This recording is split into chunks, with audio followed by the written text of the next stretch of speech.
Richard John Hatton, born October 6, 1978. Stockport, Greater Manchester. He wasn't raised in luxury. His childhood unfolded inside a pub on the Hattersley Council Estate, a place that toughened him, a place that shaped him.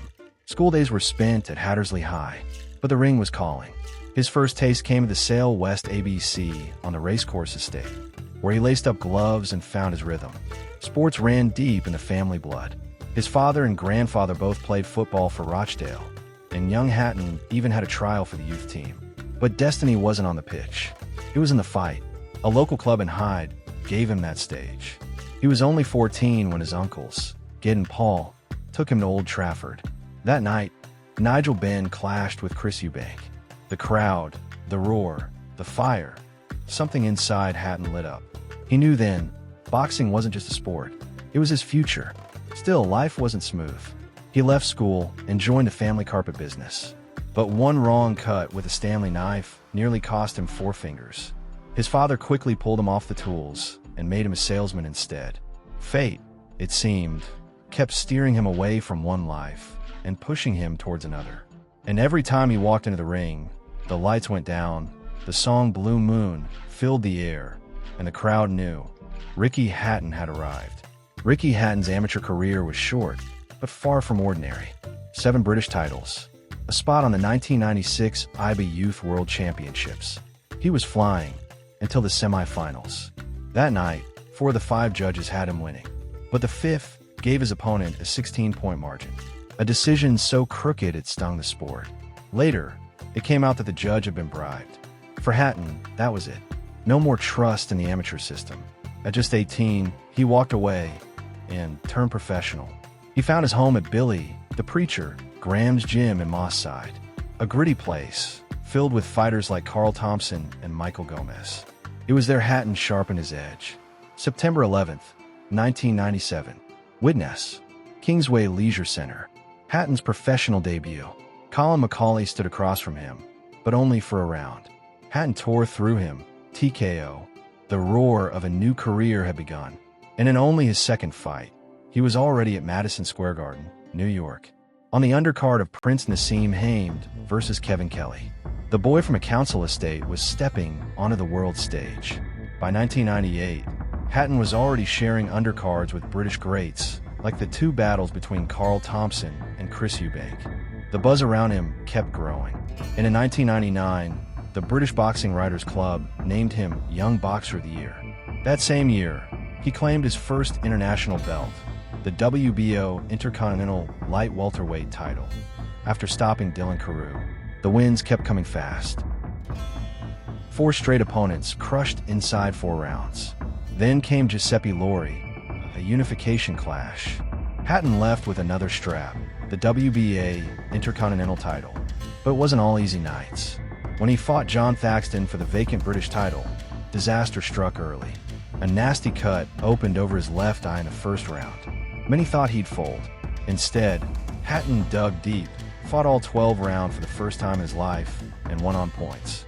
It was the 4th cut above that same eye. That November, surgeons worked on it, fixing his eyebrow with one goal in mind: protect the dream. Because the next stop wasn't just another belt, it was the world stage. And in March 2001, he delivered. Ricky Hatton battered Tony Pep, dropping him 3 times and walking away with the WBU title. The boy from Hattersley was no longer just a prospect. He was a champion in the making. June 5th, 2005. Manchester was alive. Ricky Hatton stepped into the ring to face Costi Atsayu, IBF and Ring Magazine champion. A man feared, a man ranked among the best pound-for-pound fighters in the world. Hatton wasn't supposed to win. The experts gave him no chance. He was the underdog, the one sent in to survive, not conquer.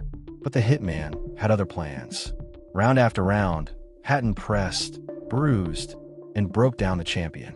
By the end of the 11th, Atsayu had nothing left. He stayed on his stool. He couldn't answer the bell. The arena erupted. Ricky Hatton, the kid from Hattersley, had shocked the boxing world. Critics called it one of the greatest victories by an English fighter in 2 decades. That night, Hatton wasn't just a local hero, he was world class. And he wasn't done. On November 26th of the same year, He faced Carlos Mausa in a unification bout. 9th round. Hatton closed the show and claimed the WBA light welterweight crown. The accolades poured in. By December, he was crowned 2005 Ring Magazine Fighter of the Year. But success demanded risks. In March 2006, Hatton gave up his IBF belt. He refused a mandatory defense. Instead, he looked higher, welterweight, a new division, a new challenge. He left longtime promoter Frank Warren, signing a 3-fight deal with Dennis Hobson's Fight Academy. Then came Luis Collazo, the WBA champion from America. May 13, 2006. The fight began like a dream. Seconds into the first round, Hatton dropped Collazo hard. The crowd roared, certain it would be an easy night. But it wasn't. Collazo came back strong. He pushed Hatton like few ever had. By the final bell, the bout was a war of inches. Analysts were split. Some swore Collazo had done enough. Others pointed to Hatton's blistering start, and that knockdown in round 1 as the difference. When the decision was read, Ricky Hatton had his hand raised. A new WBA welterweight champion. But even in victory, he knew this was one of the toughest nights of his career. Ricky Hatton's return to light welterweight came on January 20th, 2007. Las Vegas. Bright lights. The opponent, Juan Urango, the reigning IBF champion. At stake, Urango's belt and the vacant IBO title. The plan was clear. Hatton's promoter, Dennis Hobson, wanted this fight to set up a showdown with the rugged Mexican warrior Jose Luis Castillo, a man who had once pushed Floyd Mayweather Jr. to the edge at lightweight. Against Urango, Hatton was sharp, disciplined. For 12 rounds, he controlled the action. Judges barely gave Urango a look in. Hatton won nearly every round. The belts were his again. On the same night, Castillo fought on the undercard, and he won too. The stage was set. Hatton versus Castillo, a fight fans had waited years to see. But to make it happen, Hatton had to make a sacrifice.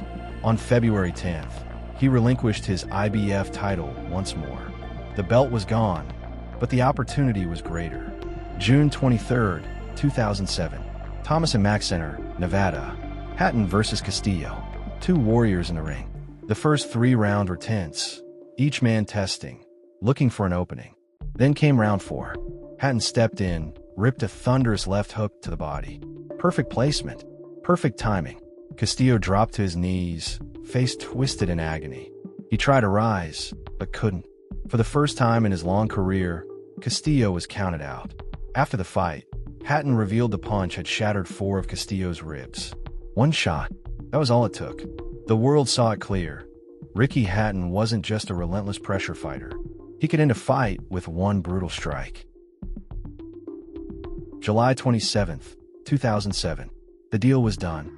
Ricky Hatton would face Floyd Mayweather Jr. on December 8th. A welterweight showdown billed as the biggest since the La Jolla versus Trinidad in 1999. The stage, Las Vegas. The MGM Grand Garden Arena. For Hatton, this was the mountain. Mayweather was unbeaten, fresh off his win over Oscar de la Hoya, even talking of retirement. Yet here he was, lured back by Hatton, by the challenge, by the demand of the fans. When the bell rang, Hatton brought the storm. In the very first round, a sharp left jab caught Mayweather and sent him off balance. The crowd roared. Hatton's relentless pressure made the champion uncomfortable. For a moment, it looked like Mayweather could be cracked. But champions adapt. In round 3, Mayweather's right hand split Hatton above the eye. The blood was a warning. Then came the 6th. Referee Joe Cortez docked Hatton a point for what he called a punch to the back of Mayweather's head while he leaned on the ropes. Replays showed the glove had struck the rope, not Mayweather. But the deduction stood. Hatton's frustration boiled over. He lost focus. He lost calm. Later, he would admit, that moment changed everything. Still, Hatton fought on. He pressed. He pushed. He tried to drown Mayweather with pressure. But by the 8th, Mayweather had adjusted. He slipped, countered, and began to pick Hatton apart. Round 10. The end. Mayweather landed a crushing left hook that sent Hatton to the canvas. The hitman rose, bloody but unbroken. Mayweather wasted no time, swarming with precise shots. Cortez jumped in, and Hatton's corner threw the towel. The official cards, 88-82, 89-81, 89-81. All Mayweather. That night, Ricky Hatton tasted his first professional defeat. Yet, in the eyes of his fans, he never walked away beaten. He had dared to face the best. He had carried an army of supporters across the ocean, and he had left it all in the ring. May 24th, 2008, the city of Manchester Stadium. 55,000 fans packed inside, a post-war record for British boxing, all to see their hero, Ricky Hatton, return home. Across the ring stood Mexican Juan Lozcano. The fight was meant to be a celebration, and for most of it, it was. Hatton controlled the pace, jab sharp, movement clean, dictating the range. He won round after round, but it wasn't all smooth. In the 8th, Lozcano landed a heavy left hook that rocked Hatton. In the 10th, another shot wobbled him. For a moment, the crowd held its breath. Yet Hatton dug deep, pushed through, and outworked his man. By the final bell, the scorecards told the story: 120 to 110, 118 to 110, 120 to 108. Clear, dominant. Later that year, November 22nd, he was back under the lights of the MGM Grand in Las Vegas. The opponent, Paulie Malignaggi. This time, Hatton had Floyd Mayweather Sr. in his corner, guiding him. And it showed. Hatton dominated from the start. Sharp, relentless. Malignaggi had no answers. By the 11th, his trainer Buddy McGirt had seen enough. He threw in the towel. Hatton was still the king at light welterweight. But then came May 2nd, 2009. The night, everything changed. Las Vegas again. The MGM Grand. Opposite Hatton stood Manny Pacquiao, a fighter climbing through divisions, breaking boundaries, destroying opponents. This was Pacquiao's 6th weight class. But Hatton had never lost at light welterweight. He believed this was his ground. The opening bell rang. In the very first round, Pacquiao dropped him. Twice. The speed, the angles, the power. It was unlike anything Hatton had faced. Round 2. Pacquiao uncorked a left hand that landed flush. Hatton collapsed. Out cold. The arena fell silent. The fight was over. One of boxing's most brutal knockouts.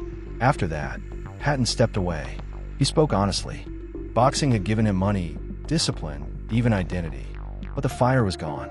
At 31, after 13 months out, he admitted he didn't have the hunger to train or fight. Still, he left the door open. You can never say never. In the aftermath, suspicions crept in. Hatton wondered if Pacquiao's performance had been too superhuman, hinting at possible PD use. But the Nevada Commission dismissed it, saying blood testing close to a fight wrist injury. And in quieter moments, Hatton admitted the truth.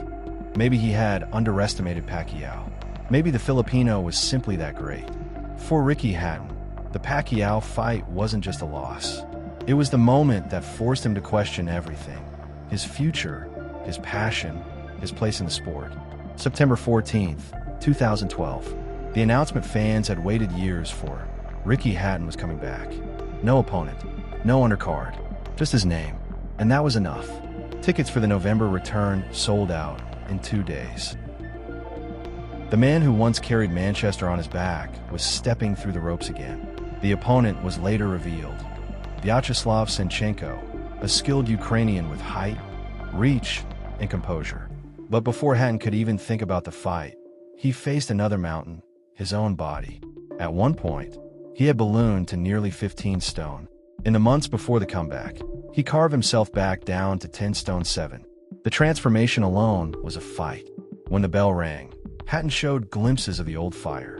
He pressed forward, pushed the pace. But his timing was off. Senchenko's jab, his reach, his patience, they began to chip away. Then came the 9th round. A clean left hook to the body. The same shot Hatton had made his trademark. It dropped him. The referee counted. Hatton couldn't rise in time. It was over. A cruel irony. The hitman finished by his own signature weapon. His record closed at 45 wins, 3 defeats. And with tears in his eyes, he told the world, "I needed one more fight to see if I'd still got it. And I haven't. I found out tonight it isn't there no more."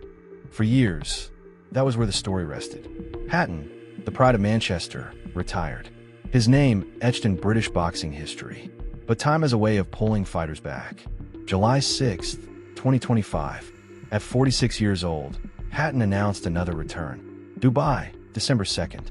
Across from him, fellow 46-year-old Issa Alda, fighter, promoter, and a man bringing Hatton back under the lights.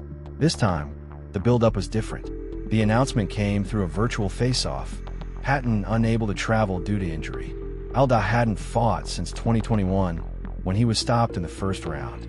Yet the promise was there, a chance to light a spark in Dubai, to open the door for more events, more nights, more stories. And Ricky Hatton, the man who had risen, fallen, and risen again, smiled as he said, "Hopefully we can get the ball rolling with a bang." The hitman's journey wasn't finished yet. Ricky Hatton never hid where his heart belonged. A die-hard Manchester City fan, he even had a trial with their youth team before boxing took over. Every time he made that long walk to the ring, the sound of Blue Moon filled the arena. It wasn't just music, it was identity. His nickname, the Hitman, carried another story. Many assumed it came from his idol, Tommy Hearns. But Hatton cleared that up. He laughed when he told it. How at 10 years old, on his very first day in the gym, he smashed the heavy bag with such ferocity that his coach shook his head and said, "Look at him. He's evil. He's a little hitman." The name stuck before Ricky even knew what it meant. But fans also gave him another name, Ricky Hatton. It was a joke that came from the truth. Between fights, Hatton lived like an ordinary lad from Manchester. He'd balloon up by 35 to 40 pounds, sometimes tipping 180. He loved his full English breakfast from the Butterbox and Hyde, washed down Guinness nights at the New Inn while playing darts. For him, boxing camp wasn't just training, it was penance for the months of indulgence. That lifestyle, charming as it was, also worked against him. Experts compared him to Jake LaMotta, ballooning between fights, draining his body to make weight, and fading late in grueling wars. Still, it was part of who Hatton was. A fighter in the ring, a regular bloke outside of it. In 2007, on live television, Hatton even poked fun at himself. When asked why he gained so much weight between fights, he grinned and said, "I've got a lot on my plate at the moment." And that was Ricky Hatton. Brutal body shots inside the ropes, banter and pints outside them. A champion who never stopped being one of the people. By 2007, Ricky Hatton wasn't just a boxer. He was a household name. His charm and humor made him a natural on television. On Friday Night with Jonathan Ross, the host dared to hold pads for him. One thunderous left hook later, Ross's pad flew clean off, leaving the audience in stitches. Later that year, on Parkinson, Hatton walked on stage with a gift. Custom boxing shorts in Barnsley's colors, embroidered with Mike and Parky. It was the kind of gesture only Hatton would think of. But his wit wasn't only playful.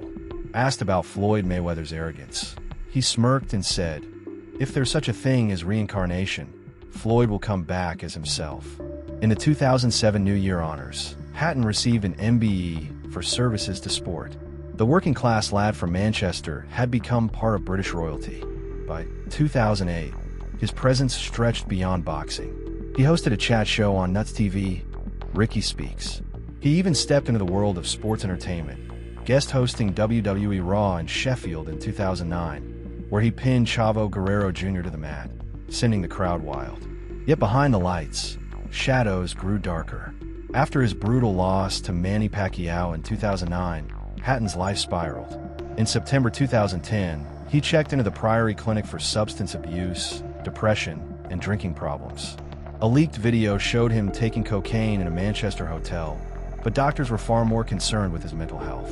He admitted later that he'd binged through nights of Guinness, vodka, and Sambuca, and by 2016, he revealed he had tried to take his own life on several occasions. It was like a runaway train, he confessed, but the fighter in him never completely left. In 2023, Hatton, a powerful documentary by Dan Dewsbury, was released on Sky TV. It revisited his rise, his bond with trainer Billy Graham, and his battles outside the ring. Critics praised its raw honesty, and it was even nominated for a BAFTA the following year. By 2024, Hatton surprised fans again, not in a boxing ring, but on Dancing on Ice. Paired with Robin Johnstone, he gave it his all, but was the first to be voted out after losing a skate-off. Away from the ice, he struck up a romance with fellow contestant Claire Sweeney. It was short-lived, ending later that year, but once again Hatton had shown what people always loved about him. He was fearless enough to try, even when the odds weren't in his favor. By 2008, Ricky Hatton was a superstar in the ring, but his roots stayed close to home. His mother, Carol, still worked at a carpet stall on Glossop Market, while his father, Ray, managed both Ricky and his younger brother Matthew. Ricky lived in Hyde, in a house he cheekily named the Heartbreak Hotel after his idol, Elvis Presley, sharing it with his longtime partner Jennifer Dooley. But fame came with fractures. Money disputes tore his family apart, leaving him estranged from his parents for years. In his autobiography War and Peace, My Story, Ricky revealed that a heated confrontation in 2012 ended with his father punching him in the face in a car park. The bitterness lingered for much of the decade, until 2019, when the Hatton family finally reconciled. Ricky had 3 children who became the center of his world. His eldest, Campbell, was born in 2001 during a brief reconciliation with ex-girlfriend Claire. Determined to give him stability, Hatton created a trust fund to secure his son's future and saw him daily. With Dooley, he had 2 daughters, Millie and Fern, who grew up in the glow of their father's fame. Campbell later followed in his father's footsteps, turning professional and training under his uncle Matthew. The Hatton name carried into another generation, but by July 2025, Ricky confirmed in an interview that Campbell had decided to retire, choosing his own path outside of boxing. The pressures of Ricky's own career had always been heavy. In September 2010, his world shook when News of the World ran a front-page story claiming he was a regular cocaine user, publishing photos of him apparently taking the drug. Hatton was said to be devastated by the exposure, another painful reminder that his battles outside the ring were just as fierce as the ones inside it. By 2013, Ricky Hatton had shifted much of his energy beyond the ring, becoming patron of the Manchester-based Christian charity Barnabas, a group dedicated to supporting the homeless and vulnerable. It was a natural move for a man whose working-class roots kept him grounded, even as his fame reached far beyond Manchester. The love he received from fans was legendary. On fight nights, stadiums shook with chants of "There's only one Ricky Hatton," or the famous twist on Winter Wonderland, sung with pride by the traveling army that followed him everywhere. His popularity stretched even into music, with American rapper GZA referencing him alongside Floyd Mayweather in the track paper plate. Hatton also carved out a place for himself in the business of boxing. Through his company, Hatton Promotions, he managed and mentored fighters from around the world: Anthony, Sonny, and Paul Upton, Lucas Brown, Cameron Hammond, Damian Hooper, Zanit Zakianov, Adam Etches, Matty Askin, Scott Jenkins, Sergey Rabchenko, and Ryan Burnett among them. His work paid off in February 2017 when Zakianov, trained and managed by Hatton, became the first fighter from his stable to win a world title, claiming the WBA bantamweight crown after a hard-fought split decision victory over Raushi Warren.